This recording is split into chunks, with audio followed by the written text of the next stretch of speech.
Hola chicos, ¿qué tal? Qué gusto saludarlos nuevamente. El día de hoy vamos con la clase de enfermería, va a ser una clase práctica, ¿verdad? Ya tenemos lo que es la teoría de los signos vitales. He estado recibiendo llamadas con curiosidades, preguntas al respecto de los signos vitales. Pero algo muy importante que no les había dicho y que por favor necesito que de hoy en adelante lo hagan es: las mujeres, por favor, con el cabello recogido cada vez que van a realizar toma de signos vitales. Y pues para que se vayan acostumbrando de que el trabajo de uno como enfermera es mantener el cabello recogido. Los varones, por consiguiente, su cabello bien recortado, ¿verdad? Otra observación muy importante son las uñas. Necesito que por favor las uñas estén cortas y limpias.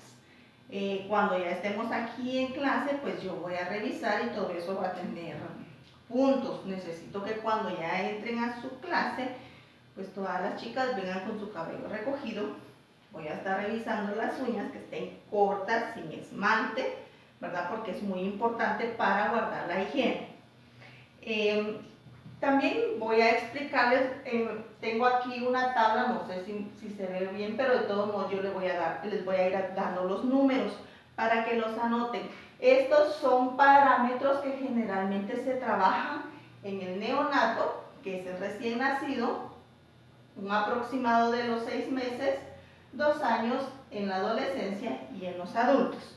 Entonces, les voy a dar los parámetros, vamos a explicar en los equipos para los signos vitales, cómo se deben utilizar, ¿verdad? Y por favor pongan mucha atención. Vamos a ir con la frecuencia cardíaca. La frecuencia cardíaca, recordemos de que son los latidos del corazón, ¿verdad? En los neonatos generalmente se maneja un parámetro de 100 a 180 latidos por minuto.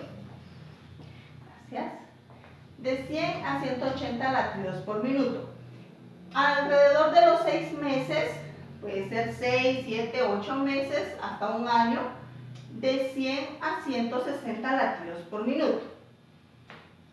De 2 años en adelante, un parámetro de 80 a 150 latidos por minuto. Vemos que aquí varía por el tipo de actividades que se realizan, ¿verdad? En los adolescentes baja un poco, pero se mantiene el parámetro entre 60 a 90 y en el adulto de 70 a 90 pulsaciones por minuto. Cuando tomamos lo que es el ritmo cardíaco, vamos a utilizar estos dos dedos, el índice y el medio. Nunca vamos a utilizar el dedo pulgar. ¿Por qué razón? Porque el dedo pulgar tiene sus propias pulsaciones, entonces puede aumentarnos el parámetro que estamos midiendo, ¿verdad? Entonces vamos a utilizar estos dos dedos y los vamos a colocar en lo que es el lado de la muñeca.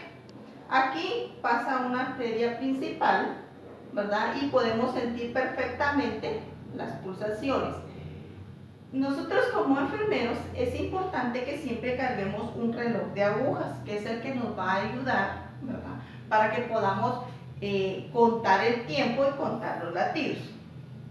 Generalmente tenemos que irnos familiarizando con el reloj, ¿verdad? Para saber que dónde empezó la aguja y dónde va a terminar para el minuto y podamos concentrarnos a medir el pulso. Hoy día pues yo no cargo el reloj porque ya ven que no es conveniente que uno ande con reloj, pulseras, aretes y todo eso por el virus, ¿verdad? Pero en el momento que vamos a trabajar y vamos a tomar los signos vitales, es importante tener el reloj en mano. Bueno, vamos con la frecuencia respiratoria. La frecuencia respiratoria es cada vez que inhalamos y exhalamos el aire. En el neonato, las respiraciones van de 30 a 80. De los 6 meses en adelante, de 30 a 60. De los 2 años en adelante, de 24 a 40. Aquí vemos que hay un cambio, ¿verdad? Pero como les repito, es por el tipo de actividades. En los adolescentes, pues ya se va regulando la respiración, ¿verdad? Puedo decirles de los 10 años para abajo, generalmente las respiraciones son un poco más rápidas. En el adolescente tenemos que es de 12 a 20 y en el adulto de 14 a 20 respiraciones por minuto, ¿verdad? Esto también lo vamos a medir con el reloj, ¿verdad? Y vamos a anotar. Como consejo, en el momento que vamos a tomar la presión arterial, vamos a tomar un minuto más, ¿verdad? Para poder ver la respiración, porque si yo le digo a mi paciente, ahora voy a tomarle su respiración, generalmente viene y hace esto, ¿verdad? Entonces ya no podemos ver realmente qué parámetro está manejando de respiración, pero si no le decimos nada, pues el paciente va a respirar normal, ¿verdad? Entonces vamos a poder contar las respiraciones que va a tener por minuto. Ahora vamos con la presión arterial. En el neonato va de 60 a 60, ¿verdad? Está casi a nivel la presión diastólica y sistólica. En los 6 meses, 70 a 60, vemos que ahí va variando. Con los niños de 2 a 10 años podemos decir que es un aproximado de 40 a 60, ¿verdad? La presión arterial. En el adolescente, 100, que es el parámetro que generalmente se maneja. Ahora, en el adulto, tenemos que el parámetro normal es de 120/80, más 10, perdón, ¿por qué dice más 10? Porque en el adulto mayor generalmente se maneja presión alta, ¿verdad? La mayoría de adultos son hipertensos, algunos no son hipertensos, pero sí está un poco más del 120/80, ¿verdad? Eso no quiere decir que porque está frío, a veces le hacía el comentario a una compañera, porque a veces dicen, está frío, entonces tiene la presión baja. No, la presión varía, ¿verdad? Según, en nuestra teoría, que tenemos ya en el cuaderno, varía según el clima, ¿verdad? Entonces, un adulto mayor generalmente se mantiene frío, o sea, su temperatura es un poquito baja, pero eso no quiere decir que la presión la tenga baja, ¿verdad? Por eso es importante siempre monitorear lo que es la presión arterial, porque a veces es más elevada de 120/80. Ahora con la temperatura del neonato al adolescente se maneja un parámetro de 36.6 a 37.8. Eso quiere decir de que en cualquiera de estos o en medio la temperatura está normal, ¿verdad? Ahora, en el adulto mayor, lo que yo les decía, su parámetro generalmente es de 36.6, ¿verdad? Manejan una una temperatura baja, por eso es de que la mayoría de adultos se mantienen fríos de sus manos, ¿verdad? Porque su temperatura está baja. Ahora vamos con nuestro equipo para lo que es la presión, tomar la presión arterial. Aquí tenemos el estetoscopio, ¿verdad? Ya conocemos las partes, que son las ojivas, son estas, ¿verdad? Las olivas, que son estos, que son culitos que tienen protectores, ¿verdad? Para nuestros oídos. El muelle, que es esta parte de aquí. El tubo en Y, que es esto, ¿verdad? Tenemos el vástago, que es lo que sostiene la campana, ¿verdad? Esto lo podemos cerrar, ahí ya no escuchamos.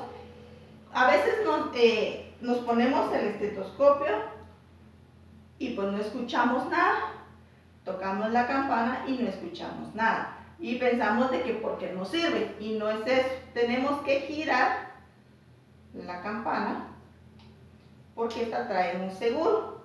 Entonces, al girarla, entonces ahí ya escuchamos. Entonces ya podemos proceder a tomar la presión o a escuchar los latidos del corazón, ¿verdad? Ahí ya tenemos. Esta es la campana, ¿verdad? Hay que cuidarla muy bien porque este protector, este seguro que tiene aquí, tiende a quebrarse porque es frágil, ¿verdad? Entonces hay que cuidarlo bastante. Tenemos el esfigmo, ¿verdad? Este es el brazalete, no olviden que así se llama, brazalete. Tenemos la pera, que es esta, la válvula, ¿verdad? La válvula de perilla, esta, si la giramos hacia el lado para afuera, estamos cerrando. Cuando la giramos hacia dentro, la abrimos. ¿Qué vamos a hacer? Cuando colocamos el brazalete en el brazo, también tenemos aquí el manómetro. Esto hay que cuidarlo mucho porque se descalibra, ¿verdad? Entonces tenemos que ver siempre que nuestra aguja esté en el cero, que no se nos vaya a ir antes del cero ni después del cero, porque si no ya no vamos a poder medir la presión. Entonces nuestro brazalete lo vamos a colocar en la parte superior del brazo del paciente, ¿verdad? Que quede cabal al brazo. Colocamos las mangueras que estén bien, que no nos vayan a quedar torcidas, ¿verdad? Y vamos a colocar la campana del estetoscopio en la parte interna del brazo, debajo del brazalete, ¿verdad? Ya que lo tenemos colocado, vamos a empezar a bombear con la perilla. Tiene que estar cerrada la válvula, ¿verdad? Y bombeamos hasta que la aguja del manómetro llegue un aproximado de 200. ¿Por qué a 200?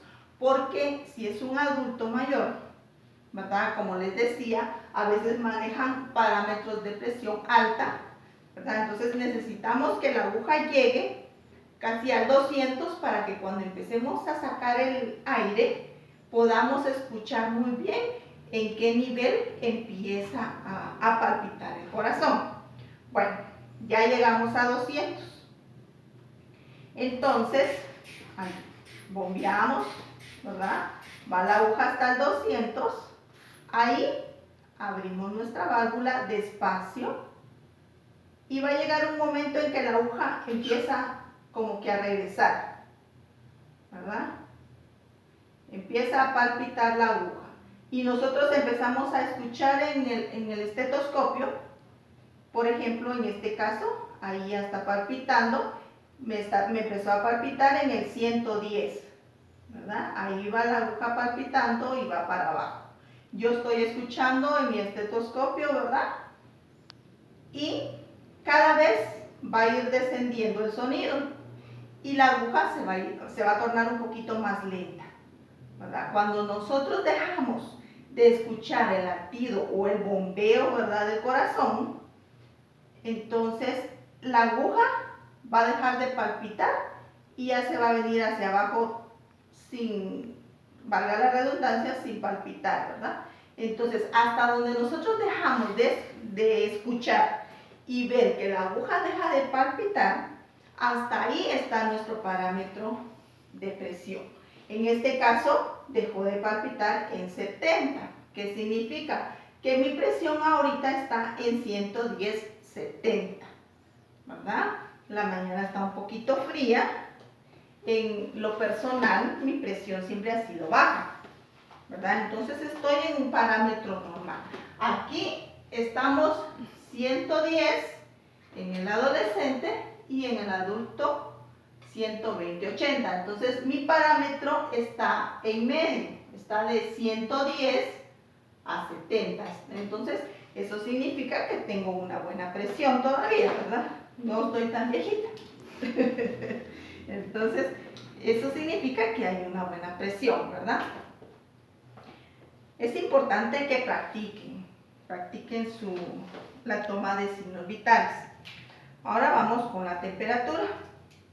Ahora tenemos la facilidad de que hay infinidad de termómetros, los que ahora generalmente se están utilizando, ¿verdad? Que son ya los láser, ¿verdad? Solo se pucha un botoncito y ya aparece. También tenemos estos otros, que este también es digital, ¿verdad? Este se debe esterilizar, limpiar muy bien, hacer su asepsia, y este se introduce en la boca, debajo de la lengua, se apacha el botoncito y ahí tiene una alarma. Cuando ya marcó la temperatura, entonces ya avisa y pues nos da el parámetro de temperatura. Es importante que siempre lo tengan en su protector, ¿verdad? Para que no se nos vaya a arruinar. Y cada vez que se utiliza, realizar la asepsia con algodón y alcohol. Estos son los termómetros convencionales. Aquí no cargo el rectal, pero es parecido a este. Estos dos son orales. Orales significa que van en la boca, ¿verdad? Estos son los que comúnmente se utilizan en los hospitales y en los sanatorios. En algunos sanatorios que ya son de prestigio, ya utilizan los digitales, ¿verdad? Pero en los hospitales públicos aún utilizan los convencionales, los de mercurio. Vamos a ver las partes, ¿verdad? Ya se las había dado, pero no está de más que se las repita. Tenemos el tallo del termómetro.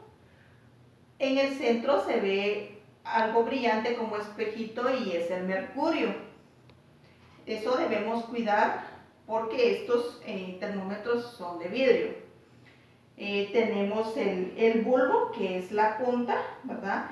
La diferencia entre el oral y el rectal es que el rectal, el bulbo es un poquito más pequeño y más redondo, ¿verdad? Este es más alargado. Entonces, este también se coloca debajo de la lengua. Tenemos nuestro escalímetro y tenemos los números que nos indican la graduación de temperatura. Entonces, realizamos la asepsia, ¿verdad? Limpiamos el termómetro y lo vamos a tomar con estos 3 dedos y lo vamos a agitar. Esto sirve para que el mercurio baje. Entonces, aquí aproximadamente, yo creo que no lo van a ver, pero el mercurio aproximadamente nos llega como a este nivel, ¿verdad? En el momento que se pone el termómetro para ver la temperatura, el mismo empieza a subir. Entonces tenemos que buscarle la posición, ¿verdad? Para que podamos ver lo brilloso del mercurio. Y pues ahí ya nos va a marcar. En este termómetro tenemos marcado 35, 36, 37, 38, 39, hasta 42, ¿verdad? Generalmente si la persona está normal en su temperatura va a marcar 37, que es el numerito que está en el recuadro. ¿Por qué está en el recuadro? Porque ahí pues ya vemos que la temperatura es normal. Ahora, cuando ya la persona presenta fiebre, definitivamente va a empezar a aumentar, ¿verdad? Pero es importante prestar servicio antes de que esa temperatura llegue a 40, 42 grados, ¿verdad? Porque ahí ya se pueden presentar algunas convulsiones y ya se complica la situación, ¿verdad? Eso es lo que respecta en la temperatura. Ya vimos la presión arterial, la frecuencia cardíaca, cómo se debe medir, ¿verdad? Y la frecuencia respiratoria. Aquí también tengo lo que es el oxímetro. Este es parte también de los signos vitales. Es este aparatito que se coloca en el dedo, ¿verdad? Aquí nos marca pulsaciones y nos marca el nivel de oxígeno. Vamos a esperar a ver qué marque. Okay. Aquí tenemos, hay un nivel que va subiendo y bajando. Esto nos marca la cantidad de oxígeno que está suministrando nuestro cuerpo, ¿verdad? En este caso, el oxígeno está a 96% y las pulsaciones están a 88%, ¿verdad? Entonces, estoy más o menos en este parámetro, ¿verdad? En el parámetro de adolescente y adulto ¿verdad? Porque me está marcando 88 pulsaciones por minuto y me está marcando 97 o 96% de oxígeno. Entonces mi cuerpo quiere decir que está oxigenando bien, ¿verdad? El parámetro de oxígeno de 95 a 100, ¿verdad? Si ya es menos de 90 a 100, el oxígeno baja, entonces ya el paciente está presentando un cuadro de hipoxia, que significa que está bajando su oxigenación, ¿verdad? Entonces se debe acudir al médico, ¿verdad? Si la persona no está enferma, aparentemente, pero si su oxígeno está bajando, hay que acudir al médico para que lo chequee, ¿verdad? Porque puede que haya algo que esté afectando esa saturación de oxígeno. Ahora, en el caso de ahorita que estamos viviendo esta pandemia, se está dando mucho la falta de oxígeno, ¿verdad? Es importante hacernos de un oxímetro, porque cuando nos piden que vayamos a atender a un paciente positivo, lo primero que tenemos que ver es cómo está su saturación de oxígeno, ¿verdad? Entonces, en este sentido, quiero decirles que si ustedes van a prestar algún servicio o les piden favor porque saben que están estudiando, mejor se aboquen a alguien que ya se haya graduado, que tenga más experiencia. ¿Por qué razón? Porque ustedes están empezando, ¿verdad? Y lo que es la salud es de mucha responsabilidad, ¿verdad? Tenemos que estar muy bien practicados, ¿verdad? Sabemos que no hemos podido practicar como se debe nuestros signos vitales, ¿verdad? Pero ese fue el objetivo de la clase de hoy, de que ustedes puedan tener ya una mejor explicación y que puedan practicar en su casa, ¿verdad? Con sus familiares, ¿verdad? Puedan ustedes practicar los signos vitales. No se vale que ustedes digan, yo ya puedo, ¿verdad? Porque nunca vamos a dejar de aprender. Debemos estar ahí sí que bien pulidos en lo que son signos vitales para poder dar un parámetro a una persona, ¿verdad? Porque quizá a veces nos podemos confundir y podemos ocasionar un daño, ¿verdad? Podemos dar un mal dato, ¿verdad? De que es el parámetro al menos de la presión. Imagínense que la persona tenga la presión alta y nosotros demos mal el dato, damos menos de lo que tiene, o a la inversa, ¿verdad? Que la tenga un poquito baja y nosotros damos un poquito más. Entonces podemos ocasionar daño, ¿verdad? Porque no es nomás de medicamentar a una persona, ¿verdad? A veces hay personas que sí toman medicina para la presión, pero no pueden cambiar, ¿verdad? Porque ya se les dio mal el parámetro. Entonces es importante, ¿verdad? Ser conscientes de que ustedes todavía no se han graduado, apenas están en el proceso, ¿verdad? Entonces es importante tomar en cuenta todos estos factores. Por favor, tomen nota, ¿verdad? Y practiquen, que cuando ya estemos aquí en clase, pues yo los voy a evaluar, ¿verdad? Para ver qué tanto han practicado, ¿verdad? Porque se nota cuando alguien lo ha practicado y pues todavía no tiene el concepto, ¿verdad? Pero también se nota cuando no lo han practicado y dicen, sí, yo puedo, ¿verdad? Entonces, cuídense por favor, espero poderlos ver muy pronto y un abrazo para todos.